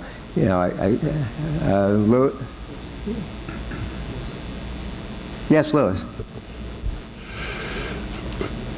We spend a lot of time and effort, and we do a great job at attracting new industry, and we have great incentives here in the state for a new industry. We've got a lot of industry that were already here, and they have to compete with the new industries that we're attracting. And one of the serious problems that some of these industries are having that are already here is that if a new industry comes in, they can get tax credits on equipment. An industry that has been in existence for 50 years can't get those same tax credits on new equipment. And I think that we need to make that a serious part of our legislative agenda. When I've talked to legislators about it, they say, well, there's a limit, a cap on how much the state can afford to give away in tax credits, and therefore we don't want to include existing businesses. We only want to attract new industry. And on the other side, we're talking about how much tax we need to cut here in the state of Florida, and where we need to make these tax cuts. And of course, every time you make another tax cut, you reduce your ability to give incentives on the other side. So there's got to be a balance there, and I think to not focus on those people who made the commitment to come to Florida 50 years ago without incentives certainly deserve as much attention as the new industries that we're bringing in. Thank you. Well, thank you. And, of course, we do provide assistance for existing businesses if they are growing and adding additional employees. And I think one of the items on our legislative agenda does include opening up some benefits to existing businesses. Mike, you want to stand up and just tell, I think there was one of the items that we have on the legislative agenda dealing with that. Thank you, Mr. Chairman. Yeah, it's the capital investment tax credit, and it opens it up to existing companies who are making an investment of $25 million, a capital investment of $25 million or more. So that's something that we've had as an incentive for new, but hasn't previously not, correct. It been has not been available? for existing. And if the legislature passes this, it will open it up to existing businesses. Right, so it's a step in the right direction for where Mr. Barrett was looking to go. Okay, so there you go. See, Adler, you're ahead of yourself there. We got it covered. Now we just got to tell the legislature to pass it. And I appreciate that. The growth issue, I think, is a concern in that some of these industries have a great number of employees, and whether it's 2 or 3 or 400 or 5,000 employees, they're not trying to grow their business. They're trying to compete and exist against those that we're bringing in. And so the weight on new employment may be an over-concern on our part. We ought to be thinking about saving those jobs that are already there. Good. Yeah, Dominic, from the Tax Watch point of view here. Thank you, Mr. Chairman. And I really want to thank Stan Connolly for really working on this issue, and that is, we talked at one of our meetings previously, and this is very, very important. All the great work that we do as a team, our governor, cabinet, legislative leadership, ultimately does require capital. It requires money. And all too often we spend so much of each legislative session just trying to lock down the necessary monies just to continue our operations, let alone the investment funds and the various financial tools that we need to compete. So if we can get a little discussion about that, and Stan, you've worked around working different business leaders and others, where are we in terms of getting a stronger consensus, either metrics, where the governor says, this is my recommendation, and some concurrence from the House and Senate leadership at the start, that as long as Enterprise Florida meets certain kind of outcome thresholds, job creation, job retention, as Lewis very, very properly stroked, that we can be assured a certain level of base funding. So we can look at new opportunities, not just spend all our time trying to retain what we work so hard to set. Because it's really easy to forget what helped us succeed and ignore that. So if we could talk a little bit about that, I think that would really improve our effectiveness as we go into this 2015 session. Good. Mark, what's the chamber looking forward for this year? Well, thank you very much for that. I guess I would put it in a word of consistency. I think that Gray talked about momentum, and 4 to 6 years ago we were all over the place, and I think we're very clearly have our true north, and I think we'll disagree around the edges, but I'm hoping that all of the success Florida's had doesn't result in so many new ideas that we go back to the days of an aircraft carrier with 5,000 outboard motors where everybody wants to go a different direction. I'm very optimistic on where we're going. I think I would want to give voice to this marketing campaign that we've been talking about for a year, and when I put the $20 million on the table, the whole idea is this, and I think this goes to Lewis's point too. Most jobs in Florida are created with no incentive whatsoever. In fact, well over 99% of the jobs in Florida are created because of the business climate, of the workforce, because the conditions on that block at that time were ripe for that small business to say, now's the time. The problem we have is that we've made so many changes in 4 years. You heard the governor rattle off 4th grade reading scores. We've eliminated over 3,000 regulations in the last 4 years. We do polling of voters in Florida regularly at the Florida Chamber, and I will tell you right now today, 3% of our voters in Florida know that our 4th grade reading scores are number 2 in the world. When our own residents, when the media and others, when we're not talking to our own employees about the regulatory changes, the tax changes 40 times in 4 years and so on, the education changes, how can we possibly expect people in other states and other countries to keep up with the rapid change and improvement that we've made here in Florida? So, one of the things I would just say to you as the Florida Chamber President is whether it's what we've done with ports, what we've done with education, what we've done with regulation, we have got to tell that story. And I don't literally mean forget the incentive. or forget the argument about whether it should be for existing businesses or for new. But folks, we have to market the success that we've had, and that's going to take dollars. Or a $77 billion company, so basically spending nothing to market all of these amazing changes that you all and the legislature and the governor and cabinet have done. So my hope is that we'll bottle that up, that we'll work closely with our policymakers, and that we'll realize we've really got to start telling our story. Nobody else is going to tell it for us.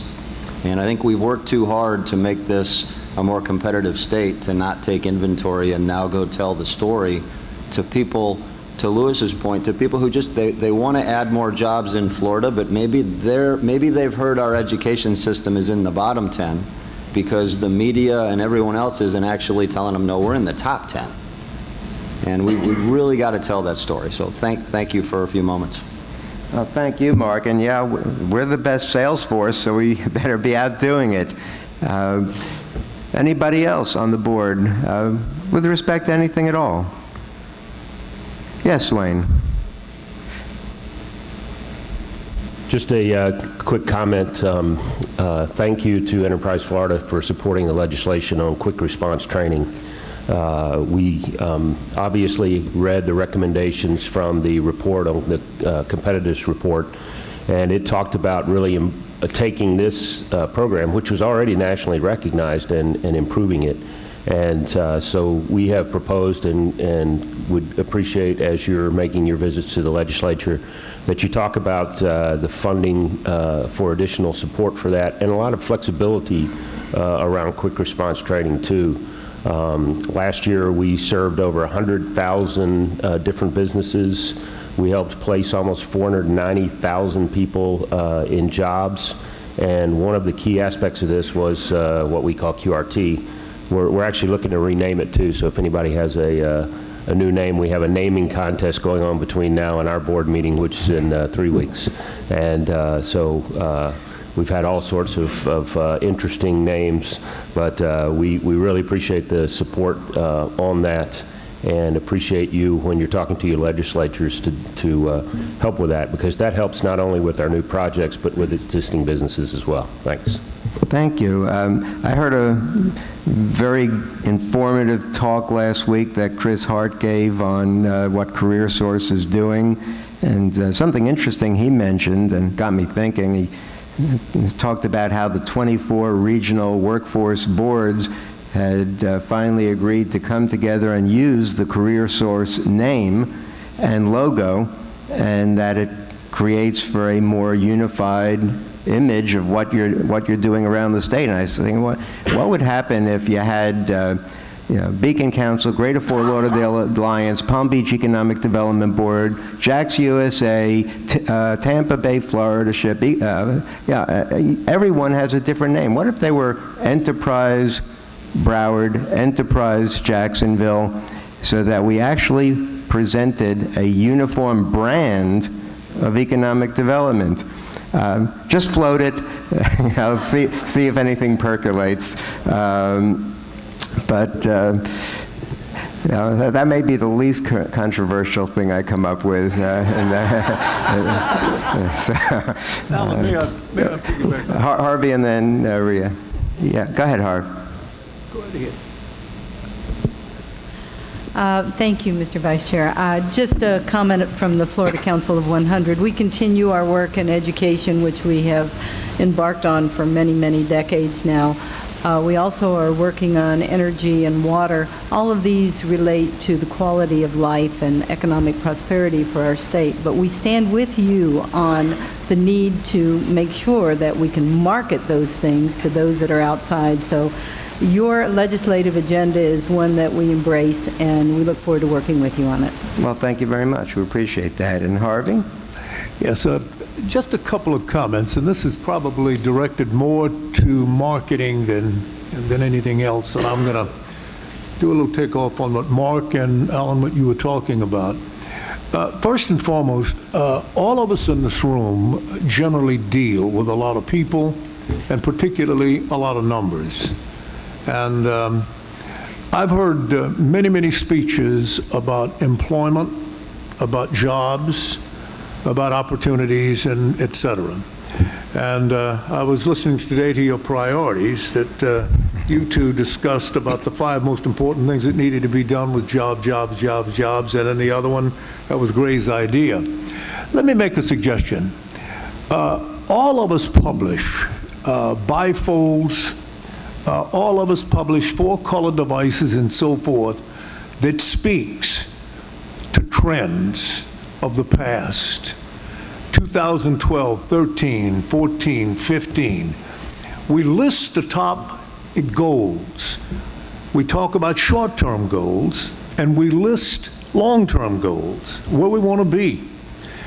Let me make a suggestion that all these numbers that we discuss and talk about, and the trends, particularly to what the governor was talking about, that we try to do something semi-annually, maybe. And I think quarterly may be too much, because the numbers are constant, they're a moving target.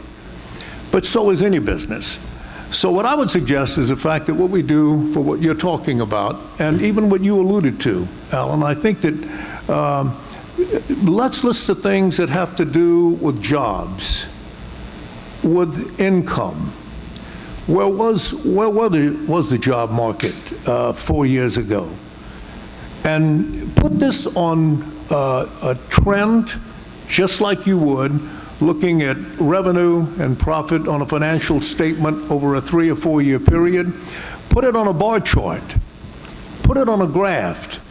And you can do a bifold, a 4-color bifold, and maybe something that you could even stick in a suit coat, that if I personally was asked to go make a presentation and speak in behalf of Enterprise Florida, I've got the numbers firsthand. I could even reproduce them and pass them out. You see, we could even do that by speaking to where the jobs are being created in the state. I think we have 67 counties off the top of my head. You do. But maybe some of these counties, aren't moving at all. But that gives us, as a statewide organization, it gives us an idea maybe where we need to be focusing some of the initiatives and efforts. But it's a marketing issue, but it's an operational issue. And most of us in this room, to some extent, are operators. So I would suggest that we do that. And I think that goes to what Mark was talking about a moment ago and what you were talking about, okay? Well, we certainly have all that data, and every now and then we get some pretty charts, and we just have to make sure we keep disseminating it. And I think we even have, Melissa, we have a cheat sheet somewhere, don't we? And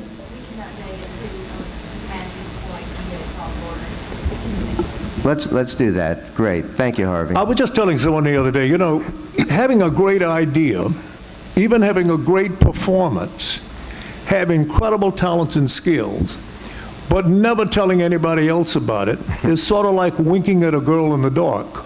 You know precisely what you're doing, but nobody else does. Okay.